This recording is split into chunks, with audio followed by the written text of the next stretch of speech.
ಮತ್ತು ದಕ್ಷಿಣ ಕರ್ನಾಟಕದ ನಡುವೆ ಇರುವ ತಾರತಮ್ಯ ಕುರಿತು ನಾವು ಆಗಾಗ ಕೇಳುತ್ತೇವೆ.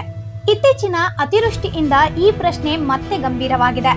ಅತಿವೃಷ್ಟಿಯಿಂದ ರೈತರ ಹೆಸರು, ಉದ್ದು, ಸೋಯಾಬೀನ್ ಸೇರಿದಂತೆ ಹಲವು ಬೆಳೆಗಳು ಹಾಳಾಗಿವೆ.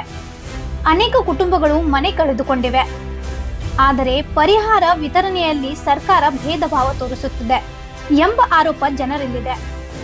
ದಕ್ಷಿಣ ಕರ್ನಾಟಕಕ್ಕೆ ಒಂದು ರೀತಿಯ ಪರಿಹಾರ ಹಾಗೂ ಉತ್ತರ ಕರ್ನಾಟಕಕ್ಕೆ ಮತ್ತೊಂದು ರೀತಿಯ ಪರಿಹಾರ, ಹೀಗೆ ಎರಡು ಮಾಪದಂಡಗಳು ಏಕೆ ಎಂಬ ಪ್ರಶ್ನೆ ಎದ್ದಿದೆ. ಈ ಅನ್ಯಾಯದ ವಿರುದ್ಧ ಇಂದು ಭಾರತೀಯ ಕೃಷಿಕ ಸಮಾಜ, ಉತ್ತರ ಕರ್ನಾಟಕ ಹೋರಾಟ ಸಮಿತಿ ಮತ್ತು ಅಹಿಂದ ಸಂಘಟನೆಗಳ ಸಂಯುಕ್ತ ಆಶ್ರಯದಲ್ಲಿ ಪ್ರತಿಭಟನೆ ನಡೆಸಲಾಯಿತು. ಜಿಲ್ಲಾಧಿಕಾರಿಗಳಿಗೆ ಮನವಿ ಪತ್ರ ಕೂಡ ಸಲ್ಲಿಸಲಾಯಿತು. ಮಾಹಿತಿ ಹಕ್ಕು ಕಾರ್ಯಕರ್ತ ಭೀಮಪ್ಪ ಗಡಾದ್ ಅವರ ಮಾತಿನಲ್ಲಿ ಸರ್ಕಾರ ನಿರಂತರವಾಗಿ ಉತ್ತರ ಕರ್ನಾಟಕವನ್ನು ನಿರ್ಲಕ್ಷ್ಯ ಮಾಡುತ್ತಿದೆ. ಈ ತಾರತಮ್ಯ ಹೀಗೆ ಮುಂದುವರೆದರೆ ಪ್ರತ್ಯೇಕ ಉತ್ತರ ಕರ್ನಾಟಕಕ್ಕಾಗಿ ಹೋರಾಟವೇ ಅನಿವಾರ್ಯವೆಂದು ಎಚ್ಚರಿಕೆ ನೀಡಲಾಯಿತು.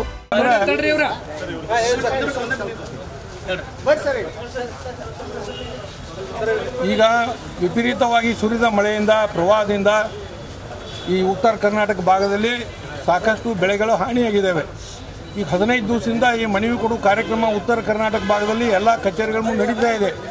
ನಮ್ಮದೇನಪ್ಪ ಸರ್ಕಾರಕ್ಕೆ ಒತ್ತಾಯ ಅಂದ್ರೆ, ನೀವೇನು ಪರಿಹಾರ ಕೊಡೋದ್ರಾಗಿದ್ರು ಇನ್ನೊಬ್ಬರೇ ಸಮೀಕ್ಷೆ ಮಾಡೋದ್ರಾಗಿದ್ರು ಅಂತೇಳಿ ಇವತ್ತು ನಾವು ಜಿಲ್ಲಾಧಿಕಾರಿನ ಕೇಳಕ್ಕೆ ಬಂದೀವಿ. ಇಲ್ಲಿ ನಮ್ಮದೇನಪ್ಪ ಮಾನ್ಯ ಮುಖ್ಯಮಂತ್ರಿಗಳ ಪ್ರಶ್ನೆ ಅಂದ್ರೆ, ಮಣ್ಣಿನ ದಿವಸ ಅಧಿವೇಶನದಲ್ಲಿ ವಯನಾಡಕ್ಕೆ ಒಂದು 100 ಕೋಟಿ ರೂಪಾಯಿ ಆದಾಗಳ ಬಿಡುಗಡೆ ಮಾಡಿರಿ. ನೀವು ಕರ್ನಾಟಕ ರಾಜ್ಯದ ಜನರು ಏನು ತೆರಿಗೆ ಕಟ್ಟಿದ್ರು ಆ ತೆರಿಗೆ ಹಣವನ್ನು ನಿಮ್ಮ ಕೇಂದ್ರ ನಾಯಕರ ಒತ್ತಡಕ್ಕೆ ಮಣಿದ 100 ಕೋಟಿ ರೂಪಾಯಿ ಬಿಡುಗಡೆ ಮಾಡಿರಿ. ಇಲ್ಲಿ 15 ದಿವಸ ರಾಜ್ಯದಲ್ಲೇ ಮನವಿ ಕೊಡ್ತಾಯಿದ್ರು.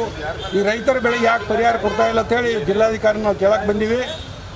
ಆದಷ್ಟು ಬೇಗನೆ ಇವರ ಪರಿಹಾರ ಕೊಡುವಲ್ಲಿ ಕ್ರಮ ತಗೊಳ್ಳದೇ ಇದ್ರೆ ನಮ್ಮದಂತೂ ಬಡ್ಡಿಯಿಂದ ಹೋರಾಟ ಇದೆ. ಈ ಉತ್ತರ ಕರ್ನಾಟಕವನ್ನು ಸರ್ಕಾರ ನಿರ್ಲಕ್ಷ್ಯ ಮಾಡ್ತೈತಿ. ಉತ್ತರ ಕರ್ನಾಟಕ ಪ್ರತ್ಯೇಕ ರಾಜ್ಯಕ್ಕೂ ಕೂಡ ನಾವು ಮುಂದೆ ದೊಡ್ಡ ಪ್ರಮಾಣದಲ್ಲಿ ಹೋರಾಟ ಮಾಡ್ತು ಎಚ್ಚರಿಕೆ ಕೊಡ್ತಾ ಇದ್ದೀವಿ. ಸಚಿವರು ಕೂಡ ಯಾರೂ ಭೇಟಿ ಕೊಡಲಿಲ್ಲ, ಯಾರೂ ಕೊಟ್ಟಿಲ್ಲ, ಸೌಡ್ ಇಲ್ಲ ಅವ್ರಿಗೆ, ಇದ್ರ ಬಗ್ಗೆ ಕಾಳಜಿನೇ ಇಲ್ಲ. ರೈತರ ಹೆಸರು ಪ್ರಮಾಣ ವಚನ ಸ್ವೀಕಾರ ಮಾಡೋದು, ಅಲ್ಲಿ ಹೋಗಿ ರೈತರ ಪರಿಹಾರ ಬಗ್ಗೆ ಕೇಳಲಿಲ್ಲ. ಒಬ್ಬರಾದರೂ ಶಾಸಕರು ಕರ್ನಾಟಕದವ್ರು ಕೇಳಬೇಕಾಗಿತ್ತು. ಇವತ್ತು 15 ದಿವಸದಿಂದ ರೈತರು ಬೆಳೆ ಹಾನಿ ಪರಿಹಾರಕ್ಕೆ ಸತ್ಯಾಗ್ರಹಗಳು ಮಾಡ್ತಾಯಿದ್ರು. ನೀವು ಯಾಕೆ ಕೊಟ್ಟಿಲ್ಲ? ವಯನಾಡಿಗೆ ಯಾಕೆ ಒಂದು 100 ರೂಪಾಯಿ ಕೊಟ್ಟರೆ ಒಬ್ಬ MLA ಕೇಳೋ ನಾನು ಕರ್ನಾಟಕದಾಗ ಯಾರೋ ಕೈಗೊಂಬೆಗಳಾಗಿದ್ದಾರೆ ರಾಜಕಾರಣಿಗಳಂದ್ರೆ ಕೇಂದ್ರದ ಕೈಗೊಂಬೆಗಳಂತ ನಾವು ಹೇಳಿಕ್ಕೆ ಬಯಸ್ತೇವೆ. ಈ ಹೋರಾಟ ರೈತರ ಪರ ಹಕ್ಕಿಗಾಗಿ ಮಾತ್ರವಲ್ಲ, ಸಾಮಾನ್ಯ ನ್ಯಾಯಕ್ಕಾಗಿ. ಪ್ರಕೃತಿ ಎಲ್ಲರಿಗೂ ಒಂದೇ ರೀತಿ ಹೊಡೆತ ಕೊಡುತ್ತದೆ. ಆದರೆ ಸರ್ಕಾರದಿಂದ ಬರುವ ಪರಿಹಾರದಲ್ಲಿ ವ್ಯತ್ಯಾಸ ಬೇಕೆ ಎಂಬ ಪ್ರಶ್ನೆ ಪ್ರತಿಯೊಬ್ಬರ ಮನಸ್ಸನ್ನು ಕಾಡುತ್ತಿದೆ.